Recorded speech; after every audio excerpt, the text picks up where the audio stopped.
நேற்று கிரேக்கில் உப்சி பல்கலைக்கழக மாணவர்கள் 15 பேரை பலிகொண்ட விபத்தில் தொடர்புடைய பேருந்து ஓட்டுநருக்கு 18 போக்குவரத்து சம்மன்கள் அனுப்பப்பட்டுள்ளதாக போலீசார் தெரிவித்தனர். 13 சம்மன்கள் வேகமாக வாகனம் ஓட்டியதற்காகவும், 3 சீட் பெல்ட் அணியாததற்காகவும், 1 மூன்றாவது பிரேக் லைட் இல்லாததற்காகவும், மற்றொன்று முந்தைய விபத்தில் ஈடுபட்டதற்காகவும் அனுப்பப்பட்டுள்ளதாக புக்கிட்டமான் போக்குவரத்து விசாரணை மற்றும் அமலாக்கத்துறை இயக்குனர் யூஸ்ரி ஹசான் பஸ்ரி தெரிவித்தார். முன்னதாக விபத்து குறித்து விசாரிக்க ஒரு சிறப்பு பணிக்குழு அமைக்கப்படும் என்றும் அவர் கூறினார். இதில் காவல்துறை, மலேசிய சாலை பாதுகாப்பு ஆராய்ச்சி நிறுவனம், சாலை போக்குவரத்து துறை, நில பொது போக்குவரத்து நிறுவனம் மற்றும் பிற தொடர்புடைய அமைப்புகள் இடம்பெறும் என்று அவர் கூறினார். விசாரணை ஆவணங்கள் விரைவில் முடிக்கப்படும் என்றும், தங்கள் விசாரணை முழுமையானதாக இருக்கும் என்றும் அவர் தெரிவித்தார். மேலும் ஓட்டுநரின் கடந்த கால குற்றங்கள், பின்னணி, செயல்பாடுகள் மற்றும் தொழில் வரலாறு உட்பட அனைத்து அம்சங்களையும் ஆராய்வோம் என்று அவர் தெரிவித்தார். இம்மாத தொடக்கத்தில் புக்கிட் கம்பீரில் தனது மனைவியை கொலை செய்ததாக வேலையில்லாத ஆடவர் ஒருவர் மீது இன்று மஜிஸ்ட்ரேட் நீதிமன்றத்தில் குற்றம் சாட்டப்பட்டது. இந்த வழக்கு உயர்நீதிமன்றத்தின் அதிகார வரம்பிற்குள் வருவதால் எந்த மனுவும் பதிவு செய்யப்படவில்லை.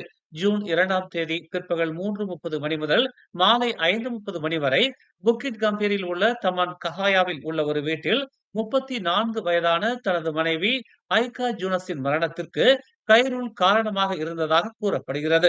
தண்டனை சட்டத்தின் பிரிவு 302 கீழ் சுமத்தப்பட்டுள்ள இந்த குற்றச்சாட்டில் குற்றம் நிரூபிக்கப்பட்டால் கட்டாய மரண தண்டனைக்கு வழிவகுக்கும் என்பது குறிப்பிடத்தக்கது. நேற்று மாலை 5 மணி அளவில் தெமர்லோ மாவட்டத்தில் ஏற்பட்ட கடும் புயல் காற்றினால் மொத்தம் 75 வீடுகள் சேதமடைந்தன. முகிம் பேராக் 2இல் 74 வீடுகளும், மெந்தகாப் 2இல் ஒரு வீடும் பாதிக்கப்பட்டுள்ளதாக தெமர்லோ மாவட்ட பேரிடர் மேலாண்மை துறை செயலகம் தெரிவித்துள்ளது. இச்சம்பவத்தில் எந்த உயிரிழப்பும் பதிவு செய்யப்படவில்லை. தற்காலிக தங்கும் மையம் எதுவும் இன்னும் திறக்கப்படவில்லை என்று தெமர்லோ மாவட்ட பேரிடர் மேலாண்மை துறை தெரிவித்துள்ளது. குடியிருப்பு பகுதிகளை தவிர மரங்கள் விழுந்ததில் வாகனங்கள் சேதமடைந்ததோடு பள்ளி கட்டிடங்கள் மற்றும் வணிக வளாகங்களும் சேதமடைந்துள்ளதாக தெரிவிக்கப்பட்டுள்ளது.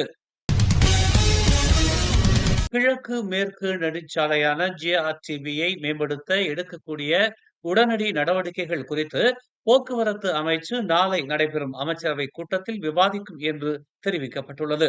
நேற்று இந்த வழித்தடத்தில் ஏற்பட்ட கோர விபத்து குறித்து விசாரித்து உடனடி நடவடிக்கைகளை எடுக்க தமது அமைச்சு பல அமைச்சகங்களுடன் இணைந்து செயல்படும் என்று போக்குவரத்து அமைச்சர் அந்தோனிலோ தெரிவித்துள்ளார். பாதுகாப்பு பிரச்சனை தங்களுக்கு கவலை அளிக்கும் ஒன்றாக இருப்பதாகவும், அதில் முதலாவது சாலை தடைகள் மட்டுமல்ல, சாலை நிலைமைகள் மற்றும் இரவில் தெரு விளக்குகள் இல்லாதது ஆகியவையும் அடங்கும் என்றும் அவர் இன்று க்ரூஸ்வெல்ட் மலேசியா 2025 திறந்து வைத்த பிறகு செய்தியாளர்கள் மத்தியில் இதனை தெரிவித்தார். கடந்த ஜூன் 2ஆம் தேதி முதல் காணாமல் போனதாக காவல்துறையினரால் தேடப்பட்டு வந்த மனநலம் பாதிக்கப்பட்ட ஆடவரின் உடல் நேற்று காலை 10:20 மணிக்கு தமான் ஸ்ரீ எம்பூன் பகுதியில் உள்ள அடர்ந்த புதரில் இருந்து இறந்த நிலையில் மீட்கப்பட்டது. தமான் ஸ்ரீ எம்பூன் குடியிருப்பு பகுதியைச் சேர்ந்த 36 வயதான சப்ரி இஸ்மாயில் எனும் ஆடவரை காணவில்லை என்று அவரின் குடும்பத்தினர் அளித்த புகாரின் அடிப்படையில் காவல்துறையினர் கடந்த ஜூன் 2ஆம் தேதி முதல் தேடுதல் பணியை மேற்கொண்டு வந்ததாக பகாங் மாநில காவல்துறை தலைவர் டத்தஸ்ரீ யஹாயா ஒஸ்மான் தெரிவித்தார். காணாமல் போன சம்பந்தப்பட்ட ஆடவரின் உடல் தமான் ஸ்ரீ எம்பூன் குடியிருப்பு பகுதியில் இருந்து சுமார் 300 மீட்டர் தொலைவில் உள்ள புதரில் இருந்து காவல் அதிகாரிகளால் கண்டெடுக்கப்பட்டதாகவும், மேலதிக விசாரணைக்காக அவரின் உடல் ஜெராண்டூட் மாவட்ட அரசு மருத்துவமனைக்கு கொண்டு செல்லப்பட்டிருப்பதாகவும் டத்துஸ்ரீ யஹாயா ஒஸ்மான் கூறினார். சடலம் கிடைக்கப்பெற்ற புதரில் இருந்து எந்த ஒரு குற்றவியல் சம்பவங்களுக்கான ஆதாரமும் கிடைக்கப்பெறவில்லை என்றும் அவர் கூறினார். நண்பர்களுடன் ஓங்ருவான் நீர்வீழ்ச்சியில் குளித்துக் கொண்டிருக்கும் போது திடீரென 14 வயது சிறுமியும் 20 வயது இளம் பெண்ணும் நீரில் மூழ்கியதில் 20 வயது இளம் பெண் உயிரிழந்தார். நீரில் மூழ்கிய 14 வயது சிறுமி பொதுமக்களால் மீட்கப்பட்டதாக சராவா மீட்புத்துறை உதவி இயக்குனர் அல்பியான் ஷாமா தெரிவித்தார்.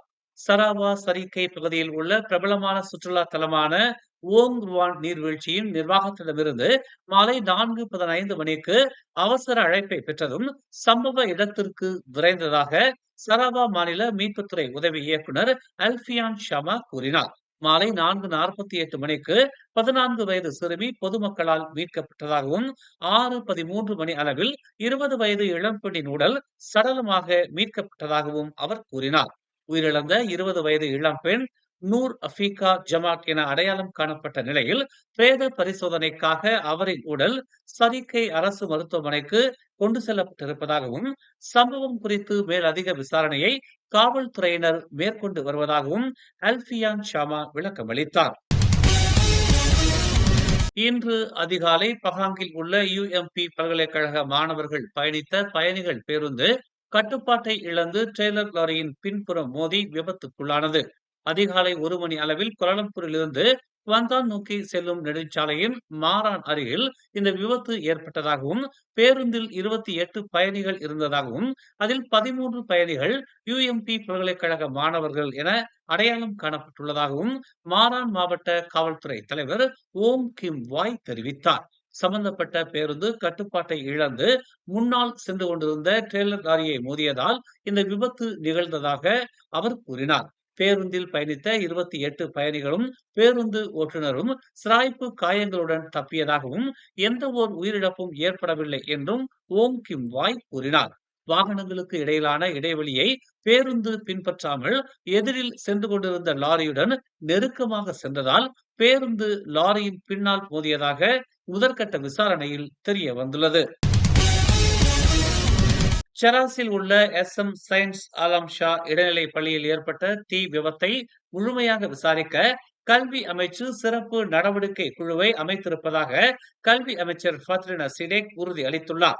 இன்று அதிகாலை 4:35 மணிக்கு ஏற்பட்ட இந்த தீ விபத்தில் எந்த ஓர் உயிரிழப்பும் ஏற்படவில்லை என்றும் பள்ளியின் மாணவர் தங்கும் விடுதியில் தங்கியிருந்த மாணவர்களும் பாதிக்கப்படவில்லை என்றும் ஃபத்ரினா சிடேக் விளக்கமளித்தார்.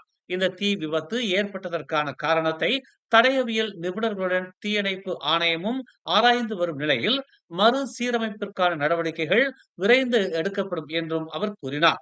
இதனால் கற்றல் கற்பித்தல் தடையின்றி தொடர்வதையும் கல்வி அமைச்சு உறுதி செய்யும் என்று அவர் தெரிவித்தார். பள்ளியின் முக்கிய ஆவணங்களில் ஏற்பட்டிருக்கும் சேதம் குறித்தான ஆய்வுகளை கல்வி அமைச்சின் சிறப்பு நடவடிக்கை குழு ஆராய்ந்து வருவதாக அவர் விளக்கமளித்தார். உப்சி பல்கலைக்கழக மாணவர்கள் பலியான கோர விபத்துக்கு பிரேக் செயல் இழப்பே காரணம் என்றும் பாதிக்கப்பட்ட குடும்பத்தினரிடம் தாம் மன்னிப்பு கேட்டுக் கொள்வதாகவும் சம்பந்தப்பட்ட பேருந்தின் ஓட்டுநர் தெரிவித்துள்ளார்.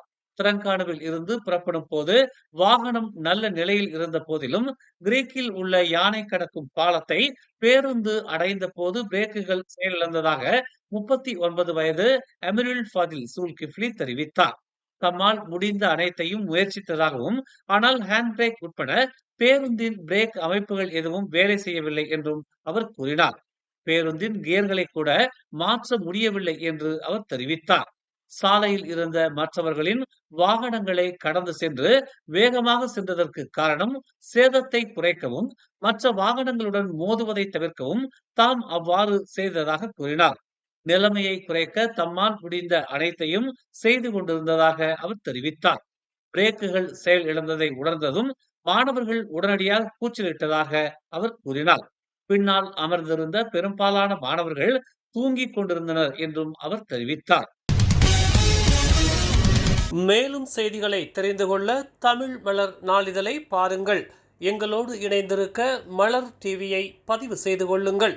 உறவுகள் மகிழ்ந்திட விருப்பம் மற்றும் பகிர்வு சேவையை சொடுக்கிடுங்கள்.